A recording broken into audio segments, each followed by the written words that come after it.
Sensei, हम्म इस बार जब 15वें level का चयन हो रहा था हम्म तो ऐसा हुआ कि किसी का चयन हो ही नहीं पाया। हम्म कई 100 साधक थे पर कोई भी 15वें लेवल पे दिखा ही नहीं गुरुदेव को।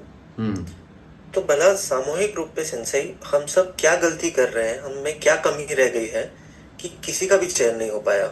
हम्म रोचक, बहुत रोचक।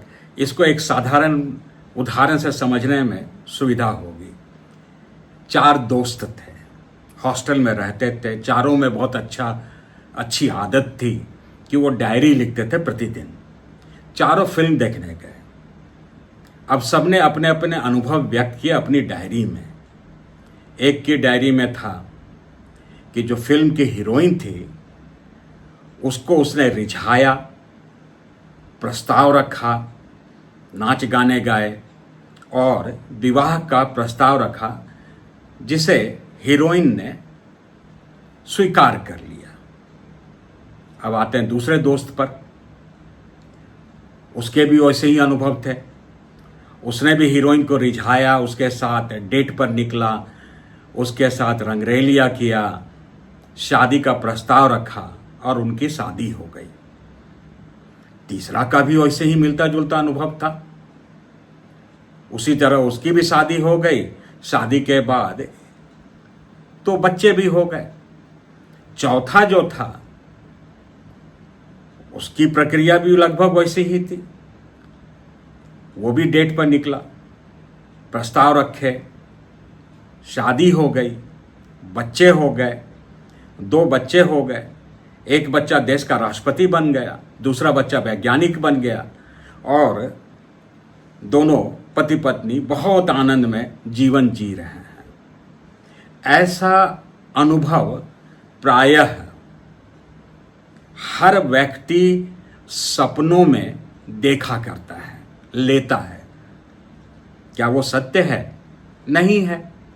वह एस्ट्रल प्रोजेक्शन है, वह हमारे स्वयं का चित्रण है, हमारे स्वयं की इच्छा विचार आशाएं हैं। वह सत्य नहीं है। आप सबके भी जीवन में ऐसा हुआ होगा जो आपने बहुत हसीन सपने देखे होंगे, लेकिन वो सत्य नहीं थे। वह काल्पनिक उड़ान थे जिसके जन्मदाता आप स्वयं हैं। अधिकांश साधकों को यही सबसे बड़ा भ्रम हो जाता है और वह अपनी अपनी वृत्ति के अनुसार कुछ से कुछ देखने लगते हैं, कुछ से कुछ समझने लगते हैं, कुछ से कुछ मानने लग जाते हैं और तो और छोड़िए, स्वयं ही मुक्ति भी पा लेते हैं। ऐसे मैंने हजारों साधक पिछले 25 वर्ष के साधना काल में पाया है। क्या करते हैं वो? क्या वो सत्य है? नहीं। ठीक उसी तरह जैसे एक युवा फिल्म देख करके हीरोइन के साथ काल्पनिक उड़ान में निकल पड़ता है, उसी तरह एक धार्मिक व्यक्ति अपनी दबी हुई इच्छाओं के वशीभूत होकर के वैसे चित्रण करने लगता है और उसे सत्य मानने लग जाता है। इसीलिए तो मैं बार बार कहता हूं, धर्म और भ्रम में बस बहुत हल्की लाइन है और प्रायः अधिकांश लगभग समस्त लोगों को वो लाइन दिखती नहीं है और वो भ्रमित रहते हैं और आजीवन भ्रमित रहते हैं। इस भ्रम का शिकार प्रायः अधिकांश साधक हो जाते हैं। यह अनुभूति नहीं है। जरा विचार कीजिए कि अनुभूति क्या है। जो खुली आंखों से दिख रहा है वही अनुभूति है। बंद आंखों से देखा गया वो तो सपने हैं। गुरुदेव कभी भी बंद आंखों से नहीं देखते हैं। जिन सेवकों को, जिन शिष्यों को उन्होंने दृष्टि दी है, जो डायग्नोज करते हैं, और व्यक्ति की तस्वीर सामने होती है, वो आंख नहीं बंद करते हैं, वो उसे लगातार देखते हैं, खुली आंखों से देखते हैं। जो खुली आंखों से हो रहा है वही सत्य है, अन्यथा भ्रम है। उसे सिर्फ और सिर्फ भ्रम मानिए और कुछ नहीं। और आप सभी अधिकांश लोग जो उस चयन प्रक्रिया में थे, भयानक रूप से भ्रम के शिकार थे। इसमें आपका दोष नहीं है। यह प्रायः अधिकांश उत्साही मानव के साथ होने लगता है। वह सपने बुनने लगता है और सपनों को सत्य मान करके जीने लगता है। नहीं तो इतने मठ, मंदिर, मतांतर, संप्रदाय कैसे पल्लवित हो रहे हैं? क्योंकि हर व्यक्ति भ्रम में ही स्वयं को सही मान रहा है और सत्य से कोसों दूर है। वो कहीं नहीं पहुंच रहा, बस उसे अच्छा अच्छा फील हो रहा है। तंत्र क्रिया योग गणित की तरह साफ और स्पष्ट है। यहां न भ्रम की गुंजाइश है, न भ्रमित होने का कोई पैमाना है, न कोई आपको वहां से बाहर निकालेगा। आपको स्वयं से ही संघर्ष करके बाहर निकलना पड़ेगा, क्योंकि आपकी रुचि के अनुसार, आपके स्वभाव के अनुसार, आपकी वृत्ति के अनुसार, आपकी आदतों के अनुसार आप कल्पनाशीलता में चले जाते हैं।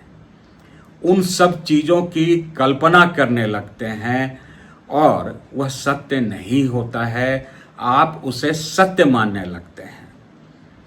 और इस प्रकरण में सबसे बड़ा नुकसान होता क्या है? आपकी साधना छूट जाती है। आप पीछे उतरते चले जाते हैं।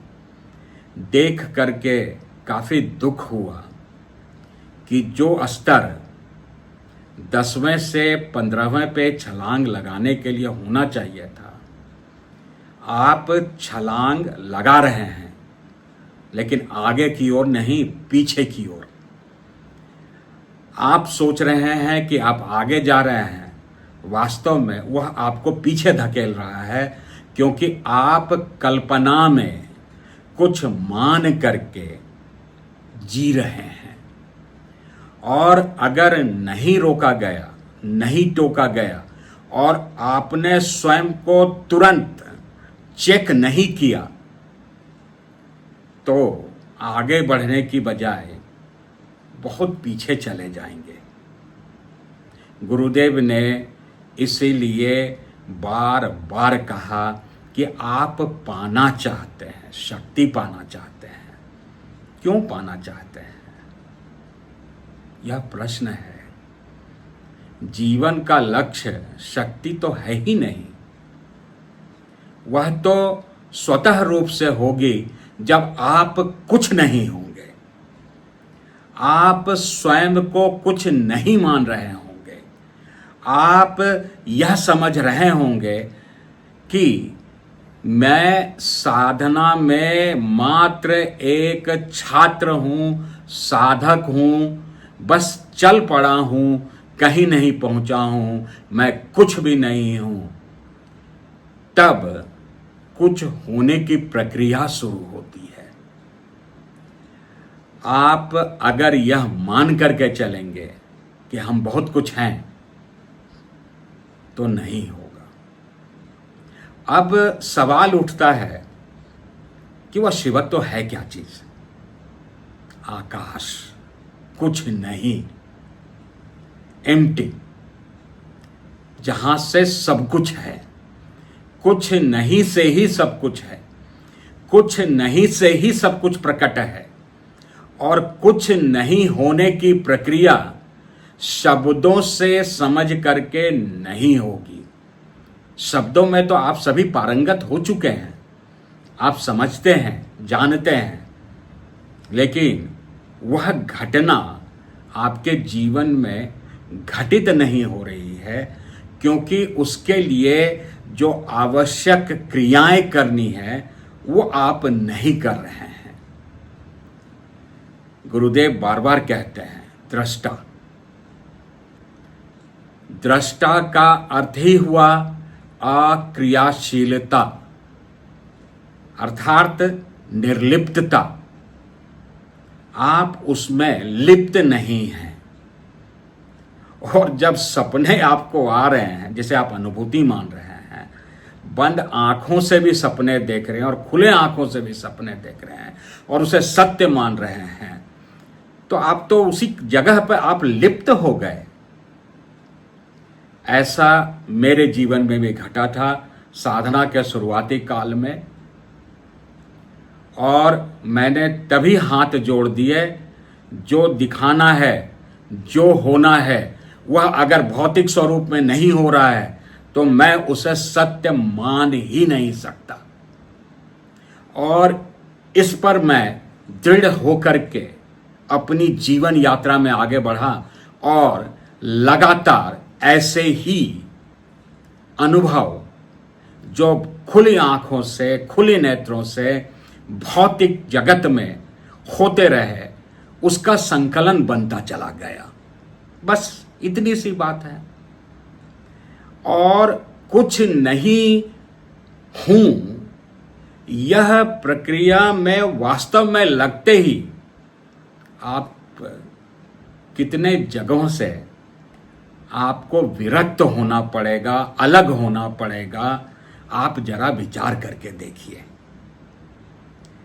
आपके विचार किस चक्र पर निवास कर रहे हैं, उसका उद्गम कहाँ है, आप कहाँ से झूम रहे हैं।